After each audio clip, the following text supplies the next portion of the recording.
Good evening. Welcome to Martinez Life. I'm Tom Greerty. We've got Rob Schroder, the mayor of Martinez, with us this evening. And thank you, Rob, for coming in. I appreciate it. Thank you for asking. Yeah, that's right. My pleasure. Yeah, good. So what's going on with the city? You got a lot of stuff going on or what? There's all kinds of stuff going on. I'd say primarily right now we're going to have a new city manager coming on board on July 7th. Yeah. His name is Phil Vince, and he's coming from the town of Moraga. Oh. He's going to be replacing Don Blubaugh, who has worked with us for the last almost 2 years. Yeah. And it's been great working with Don. Yeah, I like Don Blubaugh a lot. I haven't met the new fellow, but I thought he was very smart, and he seemed to get some things done. Yeah. And that, I guess, is what you need, you know. That's what we need. We need to get some things done. We've got a lot of balls in the air, and we need to eventually catch them all. Yeah. Now, what's going on with the beavers, though? I mean, what's... Well, that's a continuing story. At this point, as you probably remember, about a year ago, we had a report from the city manager on the beavers and some of the impediments that the beavers have created to our flood control project in the downtown. And we had lost quite a bit of our flood capacity. So came to the city council in November, and it was very heavily attended by the public, and we managed to get a relocation permit from Fish and Game. However, when the meeting came along, it was very obvious that the community, at least the members of the community that attended the meeting, they wanted to keep the beavers. I put together a task force made up of 2 council members and some members of the public, and they came back with their report. And they very much would like to see the beavers stay and have some recommendations with respect to how to mitigate some of those flood issues. So now what we're doing is we have staff looking at that. We're doing some peer review on some engineering reports on the flooding issues and the sedimentation issues. And so we'll probably look at this issue again, maybe July, maybe September. Do you favor you're on the hot seat here a little bit. Yeah. Do you favor the relocation of the beavers or allowing them to stay? It depends on the possibility of mitigating the flood issue. I'd love to have the beavers stay. I mean, it's a great aspect to Martinez. It does attract people to Martinez. Whether or not these folks are spending money in Martinez to a certain degree, I don't know. But still, I think it's a nice thing to have. However, I do not want to create a larger flood problem in the downtown. If we can mitigate those issues without a lot of expense, great, let's keep them. Yeah. But we really have to make that decision based on hard numbers. Yeah, the beavers look to me like I saw the father beaver. He was out working. I thought he was the hardest working guy in town. I thought CPS might even get called for his kids because he was working 20 hours a day, building dams, doing more work than anybody. But having said that, you have a contentious subcommittee that's involved. Al Turnbull, you've got Julian Frazier going at it with Igor Skordov as the referee. Right. Did they make a report to the city? They certainly did.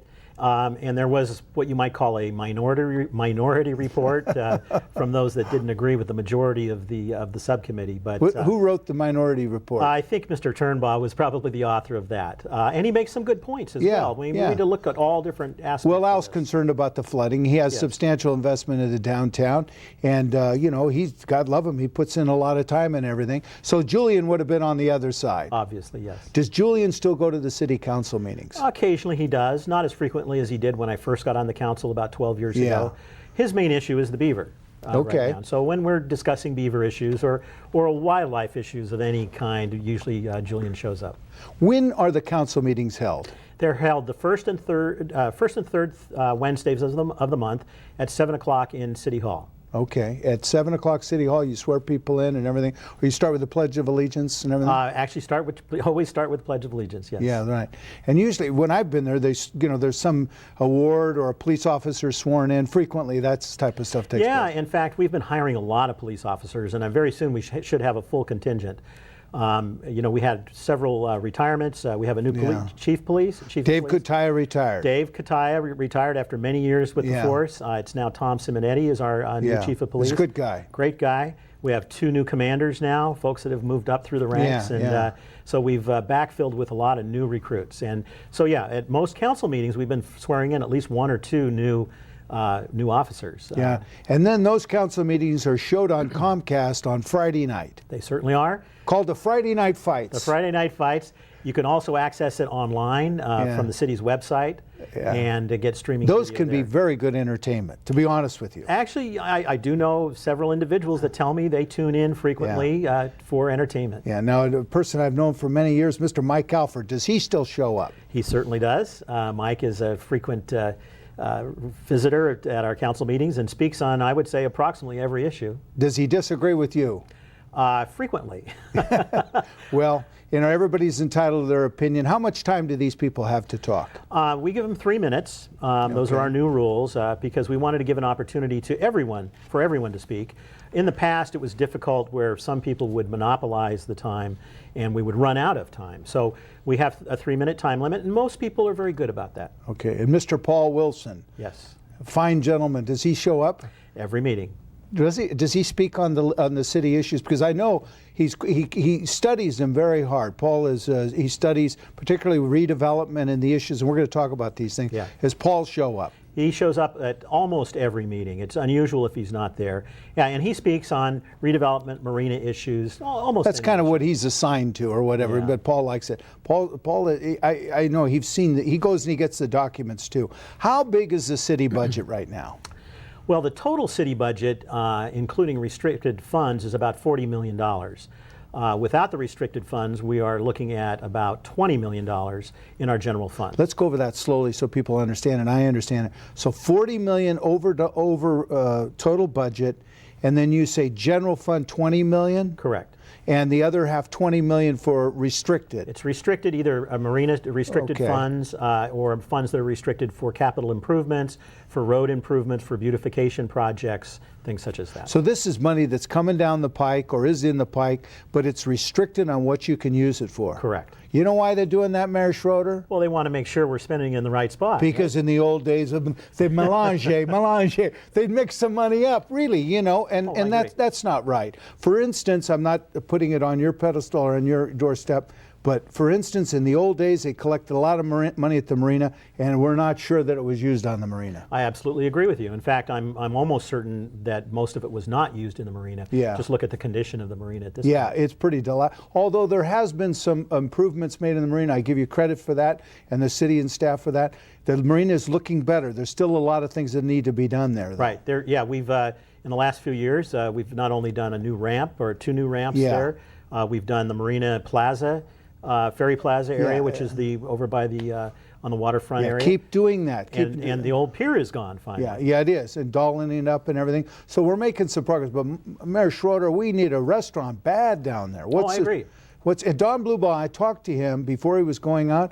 I says, the harbor master thing, we ought to make that a restaurant and get the harbor master out of there. I mean, how much does he need a nice building for that? Actually, we're going to, if everything falls together Yeah. in the next few months here with the Department of Boating and Waterways, and we secure that additional $3.3 million loan, that'll be all of the pieces of the puzzle, at least the financial side, that the city is responsible for in rebuilding our entire marina. And so we could start construction this time next year if everything goes well. For what? To rebuild the breakwater, to rebuild all the docks, to rebuild the bait shop. And one addition in the bait shop is that there will be a cafe added there immediately. No, we want a restaurant. I know, but that's the next step. So along with the rebuilding of the marina is a plan to site a restaurant on what we might call the Marina Green area, which is the lawn area where people usually fly kites and so on, down near the parking lot, which has a beautiful view of the that'd be straits great. and so Now, on. that would be a great location. Yeah, so we're always, that's in the works. It hasn't been finalized yet, but what marina operators tell us is that you need to have the marina rebuilt before you're really going to be able to have a functioning restaurant there. They kind of work together. So we hope to do it in tandem. Yeah, well, it's been promised and promised. I can't think of anything that is so more frustrating. People that I know from Martinez, they all get frustrated because they can't go down there and have a beer or a sandwich or a little meal and we'll look at the strait and relax with that beautiful weather down there. I agree. It's just so frustrating. And as far as I'm concerned, the Ticketmaster's place, you could put one in there and have him go across the street.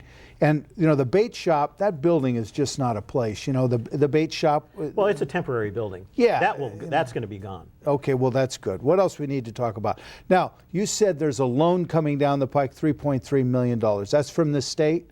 That's from the State Department of Boating and Waterways. For the marina? Yes. Okay.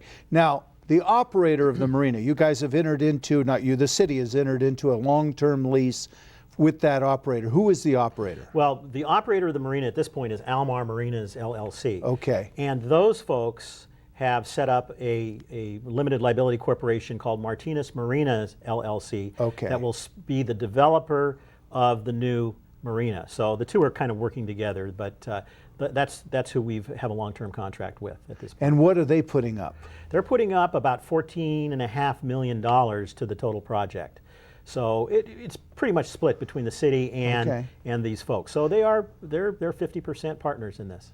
So then let's just go, because this is a very interesting part of our discussion. Let's go over this slowly. So you're getting 3.3 million. Alomar is putting up 14 million. How much money is going to go into the marina overall over a long period of time? Yeah, actually, the 3.3 million from the state is just one of the many different funding points that are coming in. We have a $2.97 million loan that's already been approved that's just sitting in the bank, and we can't draw on it till we start doing construction. So we're talking about a total of over $20 million to rebuild that marina.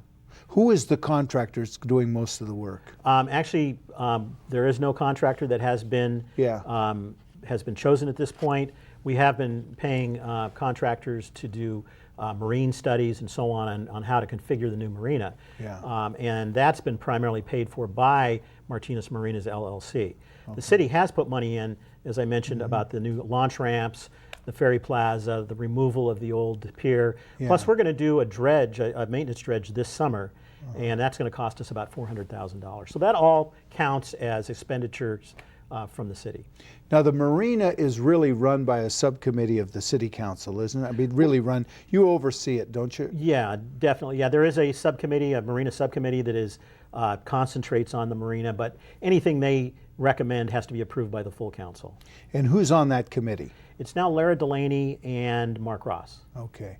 And is there a citizen committee too, isn't there? Well, there is a Marina Commission. Yeah, commission. But the Marina Commission is kind of dormant at this time. Yeah. In fact, this has come from staff, a recommendation that we consolidate the Marina Commission and the Parks and Recreation Commission and the Arts and Libraries Commission into what may be called the Parks, Marina, and Cultural Commission. And all of the commissioners that are seated, Marina commissioners, Parks and Rec commissioners, and Arts and Libraries commissioners, have agreed with that concept.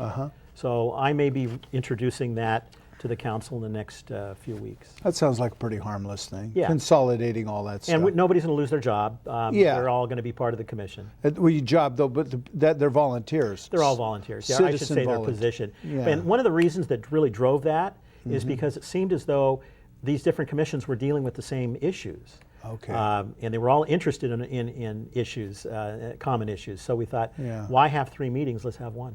Yeah, because the issues of what probably trespassers, vagrants, litter, a lot of the typical funding, workers, same workers and everything like that. Overall, now the police, just the police, which is managed by the city of Martinez, don't they take up more than 50% of the overall budget? They do. Yeah. But one thing to keep in mind is that, and they constantly remind me of this, is that they're the only department in the city that's open 24 hours a day, 7 days a week. So that's very costly. No, you need a good police department, and you need top officers, and you need to pay them well, and all of that. I don't think anybody questions that. In this era that we live in, there's too much crime, too much danger, and safety, public safety is a big issue. But it's certainly worthwhile to discuss that over 50% of the budget. Now, is that the restricted budget and the public budget, the 40 million? It's strictly the general fund. So out of the 20 million, 10 million approximately or more goes to police? Correct. Okay. And you said how many sworn officers do we have? I think we have 28 at this point, 28, 29. Yeah, and then of course you have more staff than that. We have more staff in the police department. They have non-sworn officers or non-sworn employees that handle evidence and. But the tickets, the guys that do the parking tickets, they're not sworn officers. They're not sworn. They're driving me crazy. Yeah, I know they are. No, they're driving me crazy. They're too good at their job. Right, they're very efficient. They're very efficient. You go downtown and you park your car in front of